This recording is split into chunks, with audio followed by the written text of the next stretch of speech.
I stood in front of the mirror and I said,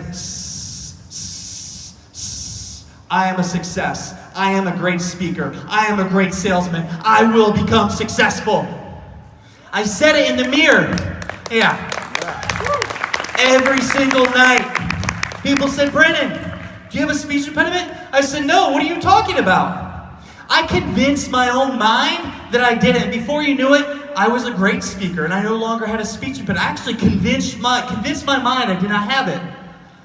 I didn't even realize that I was actually applying the principles of Think and Rich before I even read the book. I went to college. Things didn't always go as planned, but where college changed my life is I read the book Think and Go Rich, and I realized I saw what Henry Ford, Andrew Carnegie, Thomas Edison had done. They all were amazing, successful people. I don't even think they had an 8th grade degree.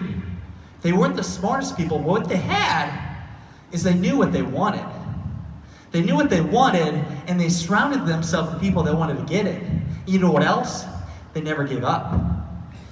When I saw that in college with a 1.68 GPA and had an alcohol problem and I had nowhere I was going in life, I realized I could achieve anything I set my mind to if I really wanted it. And that changed everything for me. It completely changed my entire life. The first time I got to apply that and actually take action, I just left corporate. I was working for a corporate company. I was a manager. It was about a $10 million territory and 50 employees. I was 22 years old at the time. I left corporate. I went to my boss in Omaha. I said, I'm leaving the company and I'm pursuing my dream. And I never looked back. I did that and I went to pursue this company called Adams Product Innovation, a product development company that I was going to start. I had $750,000 of investment lined up. I said, hey honey, my girlfriend, now wife, Samantha, leave your full-time job. I'm gonna have you join my company and we're gonna have a full pay and we're gonna move to Des Moines, Iowa. We moved to Des Moines, we got an apartment, we had the office picked out, literally right before my gut feeling, whoever has gut feelings, yeah? My gut feeling said not to move forward. It was not gonna be right for me. For multiple reasons. I turned down the 750 grand, went from getting money to not getting any money, to going broke, and figuring out how we're gonna pay rent. And there I stood, feeling like a loser because I couldn't even support my girlfriend at the time, who literally just left her full-time job to go start a company that was no more happening. That was rock bottom for me. But what I've learned is when you hit rock bottom, you can go nowhere but up.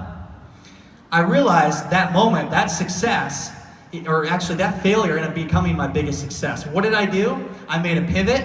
I turned to this thing called Kickstarter.com, and I went and raised the next month. It was about $26,000 for my invention to get it to market. But that wasn't the success. I did that campaign, and I realized that a lot of people needed help raising money. Who needs help raising money, right? Yeah, everybody. I realized there was an opportunity in the market to help other people. So I took action. That next year I traveled the country. I didn't know I was going to see the founder of LA Fitness. I told him earlier, in 2015, I slept in his parking lot off Vine Street, the LA Fitness Center. It was for a week. I slept in the parking lot in my truck. I slept in my truck to save money. I got a free pass. Sorry, buddy. I got a free pass, and I showered there in the morning. I went to a convention, meetings during the day, and I slept there at night. I did a 9-day trip for less than like $800 because I wasn't willing to accept this current situation of not having money. So I traveled the country. I was building my brand. I started this podcast show. I started interviewing successful people. I was building relationships. When you interview somebody, you have this bond. I was building my relationships through the podcast show, and then I went to the next step. I'm like, I want to be an expert in crowdfunding. I got to write a book, right?